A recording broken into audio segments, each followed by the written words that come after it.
ছাত্রদল কি অবশেষে ছাত্র শিবিরকে অনুসরণ করা শুরু করলো?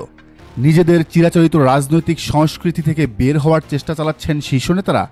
এই প্রশ্ন উঠেছে যখন কিনা বিএনপির ছাত্র সংগঠন বাংলাদেশ জাতীয়তাবাদী ছাত্রদল তাদের প্রথম ত্রৈমাসিক ম্যাগাজিনে লেখা আহ্বান করেছেন, তাও আবার কেন্দ্রীয় সংসদ থেকে সিদ্ধান্ত নিয়ে রীতিমতো প্রেস বিজ্ঞপ্তি দিয়ে, যেখানে বলা হয়েছে বাংলাদেশ জাতীয়তাবাদী ছাত্রদল কেন্দ্রীয় সংসদ কর্তৃক প্রকাশিতব্য ত্রৈমাসিক ম্যাগাজিনের প্রথম সংখ্যার জন্য বাংলাদেশ জাতীয়তাবাদী ছাত্রদলের সকল পর্যায়ের নেতাকর্মী, সমর্থক এবং শুভাকাঙ্ক্ষী সহ সাধারণ শিক্ষার্থী, তরুণ লেখক এবং সমালোচকদের নিকট থেকে লেখা আহ্বান করা হচ্ছে। প্রথম সংখ্যার প্রতিপাদ্য বিষয়েও তারা জানিয়ে দিয়েছে, সেটি হলো জুলাই আগস্টের ছাত্র জনতার গণ অভ্যুত্থান। লেখার বিষয়বস্তু কি হবে তাও জানিয়েছে ছাত্রদল। গণ অভ্যুত্থান সংশ্লিষ্ট বিশ্লেষণধর্মী প্রবন্ধ, গণ অভ্যুত্থানে অংশগ্রহণের অভিজ্ঞতা, শহীদদের স্মৃতিকথা, নির্যাতন নিপীড়নের স্মৃতিচারণ, সাহিত্যিক রচনা, কবিতা, গল্প, গান, রূপকধর্মী রচনা, চিত্রকর্ম, গণ অভ্যুত্থানে প্রেরণা প্রদানকারী চিত্র প্রতিবেদন, প্রতিবাদদের সাথে প্রাসঙ্গিক যে কোনো লেখা পাঠানোর সময়সীমা তারা রেখেছে 5 জুলাই 2025 রাত 11টা পর্যন্ত, যেখানে বাংলা এবং ইংরেজি যে কোনো একটি ভাষায় লিখতে পারবেন লেখকরা। প্রেস বিজ্ঞপ্তিতে বলা হয়েছে, বাংলাদেশ জাতীয়তাবাদী ছাত্রদলের সভাপতি রাকিবুল ইসলাম রাকিব ও সাধারণ সম্পাদক নাসির উদ্দিন নাসিরের নির্দেশক্রমেই ত্রৈমাসিক ম্যাগাজিন বিষয়ক সম্পাদনা পরিষদ প্রথম সংখ্যায় লেখা পাঠানোর জন্য এই আহ্বান জানিয়েছেন। বিষয়টা অবাক করার মতো না? হঠাৎ ছাত্রদলের মাথায় ত্রৈমাসিক ম্যাগাজিন প্রকাশের চিন্তা কেন আসলো? তারা যেখানে চাঁদাবাজি, ছিনতাই, জমি দখলেই সময় গুলোতে পারছে না, সেখানে এমন বুদ্ধিভিত্তিক কাজে সময় বের করলো কিভাবে? কারণ আছে, ভয়। কিসের ভয়? বিলুপ্ত হওয়ার ভয়। ছাত্রদল সেটা না বুঝলেও বিএনপির মহাসচিব মির্জা ফখরুল ইসলাম আলমগীর বুঝেছেন, ভারপ্রাপ্ত চেয়ারম্যান তারেক রহমান বুঝেছেন, তারেকের উপদেষ্টা মাহাদি আমিনরা বুঝেছেন, এমনকি ছাত্রদলের দেখভালের দায়িত্বে থাকা শহীদউদ্দিন চৌধুরী এনিও উপলব্ধি করেছেন। তারা বুঝে গেছেন মাস্তানি গুন্ডামি করে ছাত্রদলকে টিকিয়ে রাখা যাবে না। তাদের সামনে ছাত্রলীগের সাদ্দাম ইনান সৈকতের উদাহরণ জলজল করছে। তারা 5 আগস্ট দেখেছে এসব গুন্ডামি পান্ডামি করে সাময়িকভাবে সাধারণ ছাত্রদের জোর করে মিছিল মিটিংয়ে আনা গেলেও আদতে সুযোগ পেলে এই জুলুমের শিকার হয়ে বাধ্য হয়ে দলে মিছিলে যাওয়া ছেলেরা বিদ্রোহ করবে। সুযোগ পেলেই তারা প্রতিশোধ নেবে। জুলাই আগস্টেই তার প্রমাণ পাওয়া গেছে। হাজার হাজার ছাত্রলীগ মুহূর্তেই দল থেকে পদত্যাগ করে সরকারের বিরুদ্ধে সে সময় আন্দোলনে নেমেছে। সাদ্দাম ইনানরা যে ঢাকা বিশ্ববিদ্যালয়ের বাঘ ছিল, সেখানে তারা বিলাই হয়ে গেছে। শেষমেশ লুঙ্গি পরে চোরের মতো দেশ ছাড়তে হয়েছে। অলিতে গলিতে যেখানে ছাত্রলীগ পাওয়া যেত, এখন সেই ছাত্রলীগ উধাও। তার মানে কেউ সাময়িক সুবিধা পাওয়ার জন্য, কেউ বা বাধ্য হয়ে ছাত্রলীগ করেছে এত বছর, যার ফলাফল শূন্য। তো তারেক ফখরুল্লাহ এটাই ভাবছেন, ছাত্রলীগের যদি এই পরিণতি হয় তাহলে ছাত্রদলের কেন হবে না? না মানে ছাত্রদল ঠিক কোন দিক থেকে ছাত্রলীগের চেয়ে আলাদা? হ্যাঁ, একটা জায়গায় অমিল আছে, সেটা হলো ওরা শেখ মুজিবের নামে চাঁদাবাজি, চুরি ছিনতাই করত, আর এরা শহীদ জিয়ার নামে একই কাজ করে। এই একটাই পার্থক্য, আর কোথাও অমিল নেই ভ্রাতৃপ্রতিম ছাত্রলীগ ছাত্রদলের। আওয়ামী লীগের অবর্তমানে যেমন বিএনপি সব কিছু ঠিকঠাকভাবে চালাচ্ছে, ঠিক ছাত্রলীগের অবর্তমানেও ছাত্রদল তাদের অভাব এই জাতিকে বুঝতেই দিচ্ছে না।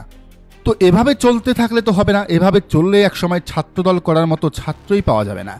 তাই ছাত্রদল দিয়ে এই সংস্কার কাজ শুরু করলেন তারেক ফখরুল। এর আগে তো বলেই ফেলেছিলেন, জামাত শিবিরের মতো জ্ঞান বিজ্ঞান চর্চা কেন তার দল করে না তা নিয়ে তার আক্ষেপ আছে শিবিরের মতো জ্ঞানভিত্তিক প্রকাশনা না থাকারও। তাই ছাত্রদলকে তারা নির্দেশ দিয়েছেন, শিবিরের ছাত্র সংবাদ কিংবা কিশোর কণ্ঠের মতো মাসে না হোক 3 মাস পর পর অন্তত একটা লেখা বের করতে। ছাত্রদল বাধ্য হয়ে করুক আর মন থেকেই করুক, কাজটি তারা করছে। বহু বছর পরে হলেও তারা একটা শুভ কাজ শুরু করেছে। বিষয়টি নিয়ে অত্যন্ত পজিটিভ ছাত্র শিবিরের নেতাকর্মীরা। তারা বলছেন, এটাই তো তাদের চাওয়া। সব ছাত্র সংগঠন জ্ঞান চর্চা করুক, ছাত্রদের অধিকার নিয়ে কাজ করুক, ভালো কাজের প্রতিযোগিতা হোক। এতে করে দেশ যেমন উপকৃত হবে, তেমন উপকৃত হবেন ক্যাম্পাসের সাধারণ শিক্ষার্থীরাও।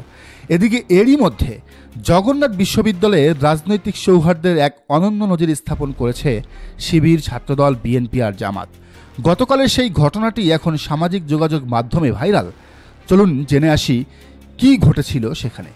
বলা হচ্ছে, জগন্নাথ বিশ্ববিদ্যালয়ে সম্ভব এমন সম্মান ও ভালোবাসা ভিত্তিক রাজনৈতিক সহাবস্থান।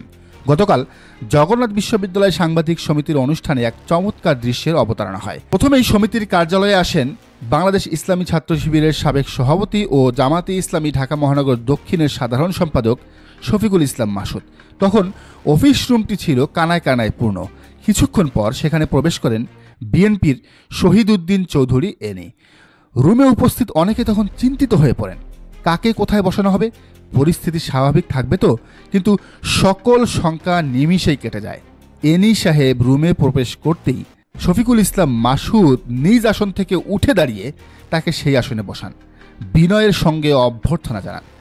এনি সাহেবও কৃতজ্ঞতা প্রকাশে একটুও কার্পণ্য করেননি। প্রোগ্রামের শুরুতে দেখা যায় ছাত্র শিবিরের সভাপতি জাহিদুল ইসলাম সোফায় বসেছেন, আর ছাত্রদল সভাপতি বসেছেন একেবারে পাশে একটি কর্নারের সোফায়। কিছুক্ষণ পর ছাত্র শিবির সভাপতি নিজে উঠে গিয়ে ছাত্রদল সভাপতিকে আন্তরিকভাবে অনুরোধ করতে থাকেন যেন তিনি তার আসনে এসে বসেন। হয়তো সংগঠনের জ্যেষ্ঠতা কিংবা ব্যক্তিগত সম্মানের জায়গা থেকেই তিনি এ আন্তরিকতা দেখিয়েছেন। শেষ পর্যন্ত ছাত্রদল সভাপতি মাঝখানের আসনে গিয়ে বসেন এবং তিনি যে সম্মান পেয়েছেন তা প্রকাশ করতেও দ্বিধাবোধ করেননি। এরপর আরেকটি চমৎকার মুহূর্ত দেখা যায়। সাবেক ছাত্র শিবির সভাপতির একজন বর্তমান সভাপতির জন্য নিজের আসন ছেড়ে দেন যাতে তিনি ছাত্রদল সভাপতির পাশে বসতে পারেন। হ্যাঁ, এমন দৃশ্য কেবল জগন্নাথ বিশ্ববিদ্যালয়ে সম্ভব। একই মঞ্চে বিভিন্ন মতের রাজনৈতিক নেতারা একসঙ্গে বসেছিলেন, কিন্তু এক মুহূর্তের জন্যও তাদের মাঝে মতভেদের কোনো প্রভাব বোঝা যায়নি। প্রত্যেক বক্তাই নিজেদের আত্মসমালোচনা করেছেন, নিজেদের করণীয় নিয়ে কথা বলেছেন। কেউ কাউকে আঘাত করে কিংবা ইঙ্গিত করে কোনো মন্তব্য করেননি। আমরা এমনই রাজনৈতিক পরিবেশ কামনা করি যেখানে পারস্পরিক শ্রদ্ধা, সৌহার্দ্য ও ভালোবাসা থাকবে।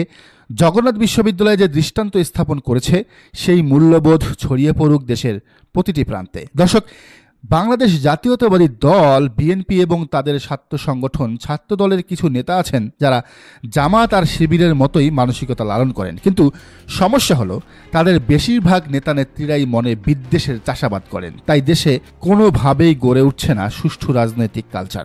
এক দল আরেক দলকে গালাগাল করছে, এক দল আরেক দলের সাথে খুনোখুনি করছে, মানে একটা দুষ্টু রাজনৈতিক কালচার এদেশে গড়ে উঠেছে, যার অবদান অবশ্য বাংলাদেশ আওয়ামী লীগের সবচেয়ে বেশি। তো ছাত্রদল নিয়ে দলের সিনিয়র নেতাদের উদ্যোগকে কীভাবে দেখেন? তারা কি পারবে ক্যাম্পাসে ক্যাম্পাসে শিবিরের মতো সুষ্ঠু রাজনৈতিক কালচার গড়ে তুলতে, নাকি বিএনপির ভারপ্রাপ্ত চেয়ারপারসন তারেক রহমান আর মহাসচিব মির্জা ফখরুলদের এই উদ্যোগ ভেস্তে যাবে, কাগজে কলমেই সীমাবদ্ধ থাকবে? জানান কমেন্টের ঘরে। আর এই চ্যানেলে নতুন হলে অবশ্যই চ্যানেলটি সাবস্ক্রাইব করে বেল আইকনটি বাজিয়ে রাখুন যাতে আপনি সামনের ভিডিওটি দেখতে পান।